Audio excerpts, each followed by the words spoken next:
En un cuarto polvoriento que nadie ha visitado en décadas, alguien encuentra un libro. La portada no tiene título, las páginas no tienen autor, y cuando lo abre, esperando texto, encuentra solo líneas, curvas que se cruzan, espacios en blanco que pesan más que las marcas, patrones que sugieren significado sin declararlo.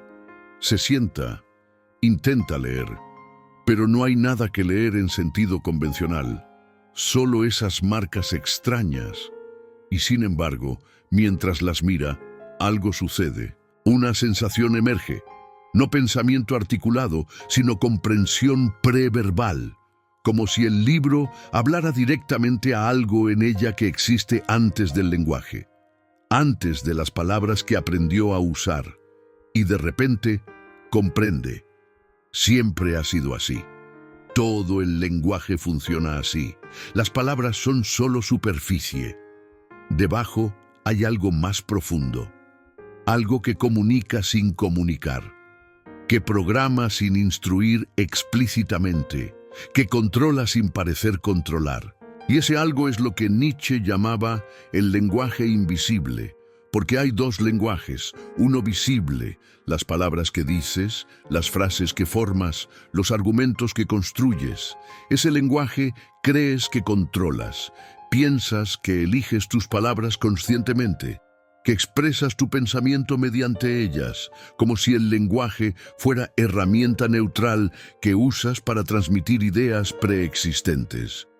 Pero Nietzsche veía otro lenguaje, invisible, pero más poderoso. El lenguaje de las asociaciones automáticas, de las connotaciones heredadas, de los valores implícitos en cada palabra. Ese lenguaje no lo controlas, te controla. Porque cuando hablas, no solo transmites información, transmites moral completa sin saberlo. Por ejemplo, cuando dices egoísta, esa palabra carga siglos de condena. No necesitas añadir malo. Está implícito. La palabra misma es juicio. Y cuando la usas, aunque sea para describir neutralmente, estás perpetuando ese juicio. Estás hablando el lenguaje invisible de la moral que condena el egoísmo. O cuando dices humilde como virtud, esa palabra carga valor positivo, aprobación automática. Y al usarla sin cuestionar, estás reforzando sistema completo de valores donde la humildad es deseable, donde no destacar es mejor que destacar, donde minimizarte es más virtuoso que afirmarte. Nietzsche veía que este lenguaje invisible es como la moral se perpetúa, no mediante mandamientos explícitos que podrías rechazar, sino mediante palabras cotidianas que usas sin pensar, y cada vez que las usas, estás siendo programado. Estás internalizando valores, estás reproduciendo sistema moral sin decidir conscientemente hacerlo. Y lo más astuto, no puedes escapar del lenguaje. Necesitas palabras para pensar, para comunicar, para organizar experiencia. Entonces, estás atrapado usando herramienta que te programa mientras la usas, como computadora que no puede funcionar sin sistema operativo que limita lo que puede hacer. Aquella persona en la biblioteca finalmente cierra el libro sin palabras y mira los otros libros en los estantes, todos con palabras, todos hablando el lenguaje visible. Pero ahora puede ver lo que antes era invisible, entre las líneas, en las connotaciones, en los valores implícitos, hay otro libro. El libro que realmente te está leyendo. El libro que te está escribiendo mientras crees que lo lees. El lenguaje no es solo comunicación, es estructura de poder. Y esa estructura está construida en la gramática misma. No en reglas gramaticales explícitas, sino en formas de hablar que asumes sin cuestionar. Formas que te posicionan como obediente incluso antes de que decidas obedecer. Nietzsche notaba cómo el lenguaje crea sujetos y objetos. Cuando dices yo hago, implicas agente separado de acción, como si hubiera yo que decide y después ejecuta. Pero ¿qué si no hay tal separación? ¿Qué si la acción es el yo? El lenguaje que divide sujeto de acción crea ilusión de libre albedrío, que después debe ser controlado mediante moral. Y notaba la voz pasiva. Se debe hacer esto. ¿Quién dice? Él, sé, impersonal que borra agencia, que hace parecer que las obligaciones vienen de ninguna parte, de naturaleza de las cosas, cuando en realidad vienen de personas específicas con intereses específicos. Pero el lenguaje oculta eso, o los imperativos morales. Debes ser bueno. Esa estructura gramatical, el deber, implica obligación sin justificación, como si simplemente existiera obligación.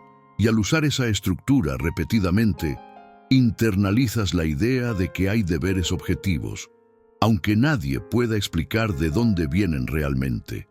Y las generalizaciones.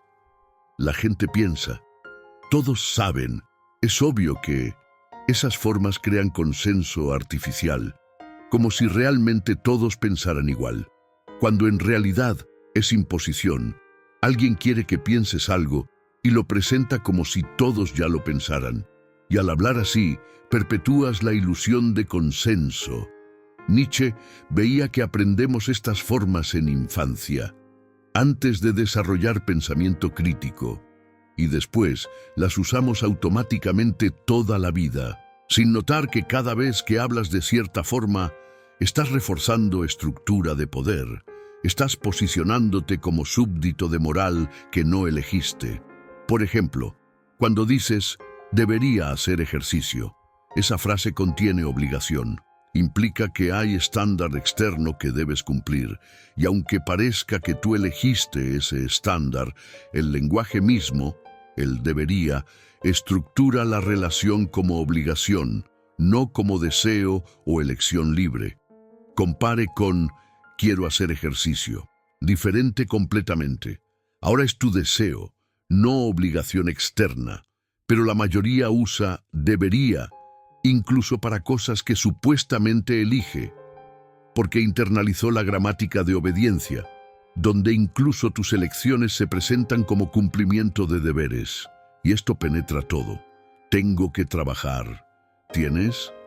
¿O eliges trabajar porque prefieres las consecuencias de trabajar sobre las de no trabajar? Pero el lenguaje, tengo que, presenta elección como obligación. Y al hablar así constantemente, pierdes contacto con tu agencia.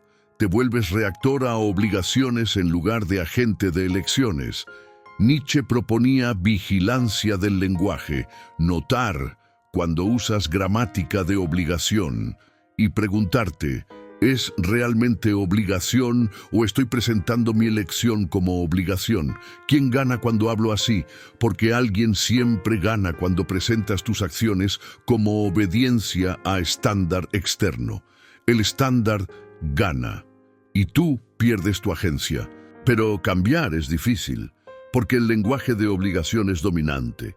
Si dices, elijo trabajar, en lugar de, tengo que trabajar, la gente te mira extraño, como si estuvieras siendo irresponsable, porque el sistema espera que hables como obediente, y cuando no lo haces, te marca como desviado. Pero hay nivel más profundo del lenguaje invisible. No solo gramática, sino vocabulario. Cada palabra carga historia, y esa historia es política, es batalla de valores, es imposición de cierta visión sobre otras. Y cuando usas la palabra, heredas toda esa historia, aunque no la conozcas. Nietzsche hacía genealogía de palabras morales, rastreaba sus orígenes y descubría que palabras que parecen neutrales tienen historias cargadas. Bueno, por ejemplo, originalmente significaba noble, poderoso, elevado. Era descriptor de clase social, pero después religiones invirtieron el significado. Bueno, pasó a significar humilde, débil, sufriente. Y esa inversión no fue accidental, fue estrategia de poder. Los que no tenían poder material crearon nuevo sistema de valores donde su debilidad se convirtió en virtud, y lo codificaron en lenguaje. Entonces, cuando ahora dices, bueno, estás usando palabra cuyo significado fue guerreado, y el significado que ganó es el de los débiles, o culpa. Esa palabra tiene historia específicamente cristiana. El concepto de que eres inherentemente culpable, que cargas culpa original, y aunque ya no seas religioso, cuando usas culpa, estás activando esa tradición, estás perpetuando idea de que debes algo, que estás en deuda existencial. Nietzsche notaba que muchas palabras morales funcionan así. Son troyanos. Parecen neutrales, pero cargan valores. Y al usarlas, estás aceptando esos valores implícitamente, incluso si rechazas explícitamente la moral de la que surgieron. Porque el lenguaje opera debajo del nivel consciente. Por eso proponía crear nuevas palabras o reinterpretar viejas radicalmente. No podía simplemente rechazar moral cristiana mientras usaba vocabulario cristiano. Necesitaba nuevo vocabulario. Voluntad de poder en lugar de voluntad de Dios. Amor fati en lugar de resignación. Nuevas palabras para nuevos valores. Pero esto es casi imposible hacer solo, porque el lenguaje es social. No puedes inventar palabras privadas y esperar ser entendido. Necesitas que otros adopten tu vocabulario. Y la mayoría no lo hará porque están cómodos con palabras existentes, aunque esas palabras los programen en formas que no reconocen. Y hay trampa adicional. Incluso cuando intentas crear nuevo vocabulario, debes usar lenguaje viejo para explicarlo. Entonces tu nuevo concepto se contamina con connotaciones del viejo lenguaje que usas para presentarlo. Como intentar escapar de prisión usando herramientas de la prisión.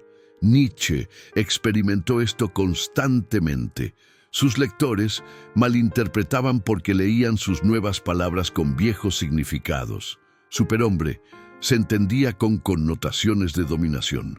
Cuando él intentaba señalar hacia superación de la dualidad bueno-malo completa, pero el lenguaje disponible forzaba su idea en categorías que intentaba trascender. Y esto sugiere que el lenguaje invisible es más poderoso que cualquier uso individual del lenguaje. Puedes intentar subvertirlo, pero te absorbe. Reinterpreta tu subversión según sus propios términos, como sistema inmune del lenguaje que neutraliza cualquier amenaza convirtiéndola en parte del sistema. Pero Nietzsche no se rendía, seguía intentando, porque cada intento, aunque parcialmente falle, crea grieta. Alguien lee sus palabras y algo se desestabiliza. La programación invisible se vuelve momentáneamente visible, y en ese momento hay oportunidad, pequeña quizá, pero real, de ver el código en lugar de solo ejecutarlo. La práctica entonces, presta atención a palabras que usas frecuentemente, especialmente palabras morales, y pregúntate, ¿qué historia carga esta palabra? ¿Qué valores implica? ¿Estoy de acuerdo con esos valores o solo los heredo automáticamente? No puedes escapar completamente del lenguaje. Pero puedes usarlo más conscientemente. Pero hay otra dimensión del lenguaje invisible, lo que no se dice, los silencios, los tabúes, los temas que el lenguaje evita. Porque lo que el lenguaje no nombra efectivamente no existe para la cultura. Y controlar lo que puede o no nombrarse es control profundo de lo que puede pensarse.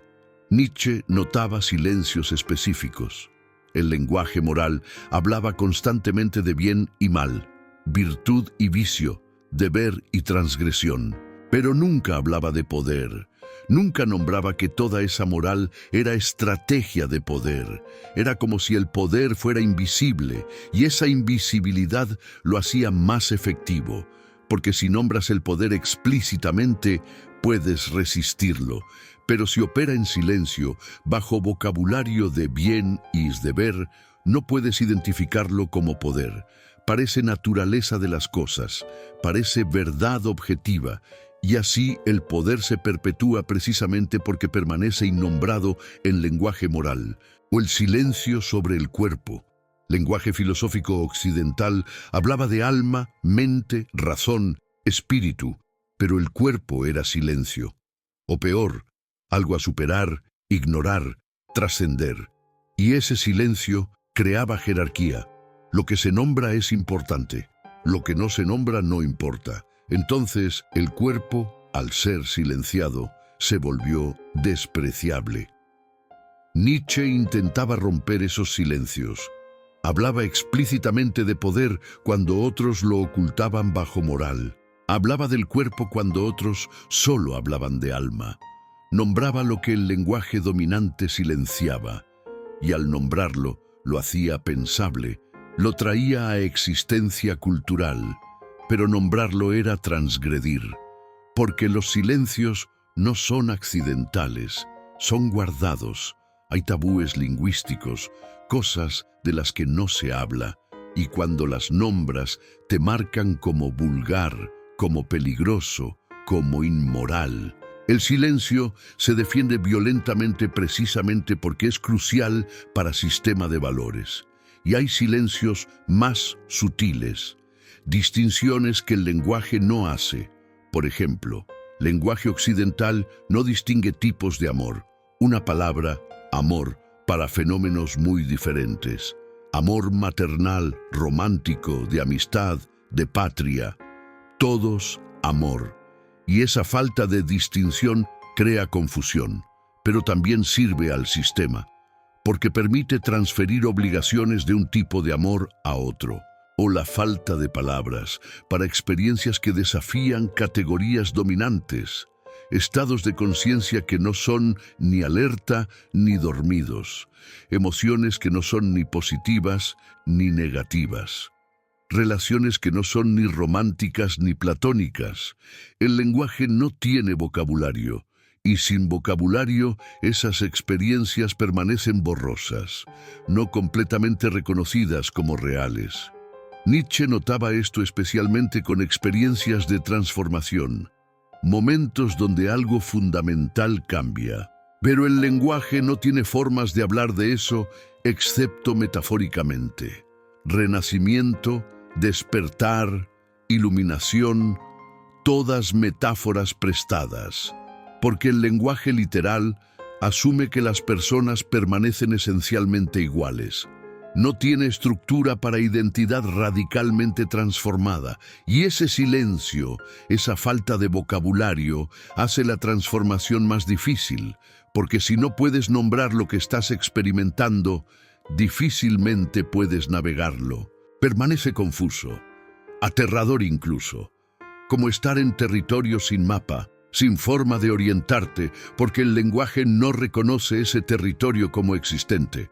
Por eso Nietzsche inventaba vocabulario, no por amor a neologismos, sino por necesidad, para nombrar lo que necesitaba nombrarse: voluntad de poder, eterno retorno, superhombre. Todos intentos de crear vocabulario para experiencias y conceptos que el lenguaje dominante silenciaba. Y aunque fueron malinterpretados, al menos crearon posibilidad de conversación. La práctica nota los silencios. ¿De qué no hablas aunque pienses en ello? ¿Qué experiencias tienes que no puedes articular satisfactoriamente? ¿Qué distinciones importantes no hace tu lenguaje? Y cuando notes esos silencios, intenta nombrar.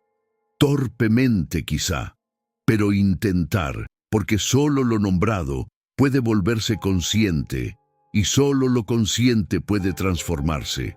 Y finalmente Nietzsche señala hacia liberación específica, liberación del lenguaje invisible, no escapando del lenguaje, eso es imposible, sino volviéndolo visible, viendo el código mientras lo usas, y en ese ver encontrando espacio para elegir, no completamente libre, pero más libre que antes, porque una vez que ves cómo el lenguaje te programa, tienes opción, pequeña quizá, pero real.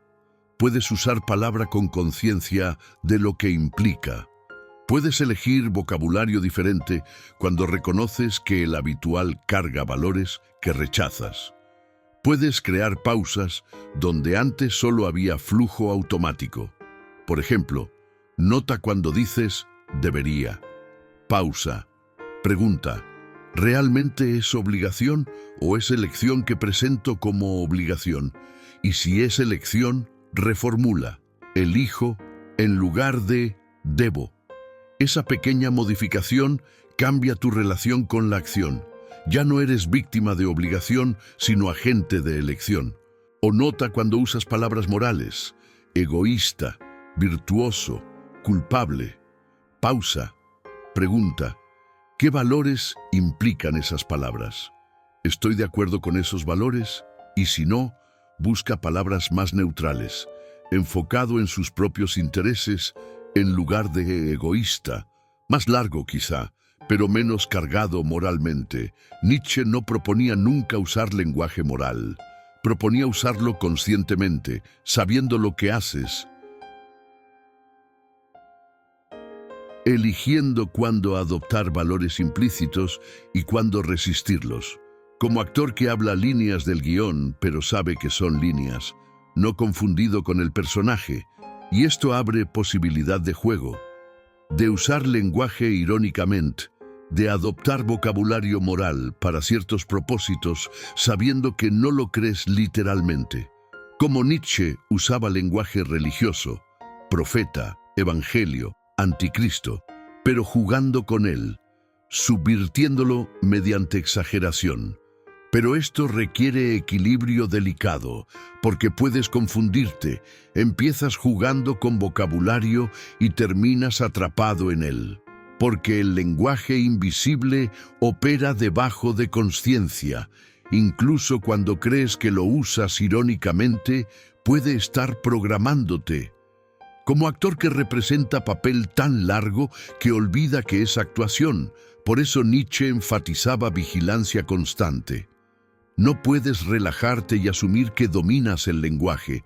Debes permanecer alerta, notando cómo hablas, cuestionando tus propias palabras, prestando atención a qué valores perpetúas mediante tu vocabulario. Es trabajo constante, pero es precio de libertad lingüística, y aún así nunca eres completamente libre, porque pensar requiere lenguaje. Y el lenguaje disponible es el que heredaste, con todas sus cargas, sus silencios, sus estructuras de poder. Puedes modificarlo en márgenes, puedes crear espacios de mayor conciencia, pero no puedes escapar completamente. Esto podría ser deprimente, pero Nietzsche lo veía diferente, no como derrota, sino como condición. Eres ser lingüístico, y aceptar esa condición, en lugar de fantasear con libertad imposible del lenguaje, es realismo. Y desde ese realismo puedes trabajar. Puedes ser más libre dentro de limitaciones que negando que existen. Y señalaba hacia recompensa. Cuando usas lenguaje conscientemente, cuando ves el código mientras lo ejecutas, experimenta tipo específico de libertad. No libertad absoluta, libertad relativa, libertad de saber lo que haces, de elegir entre opciones limitadas, en lugar de simplemente ser arrastrado por corriente lingüística. Y esa libertad se expande con práctica.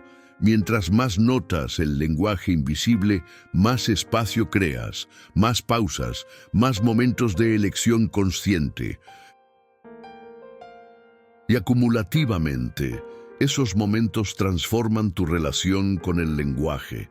Ya no eres su víctima inconsciente, eres su usuario consciente, no completamente amo, nadie lo es, pero tampoco completamente esclavo.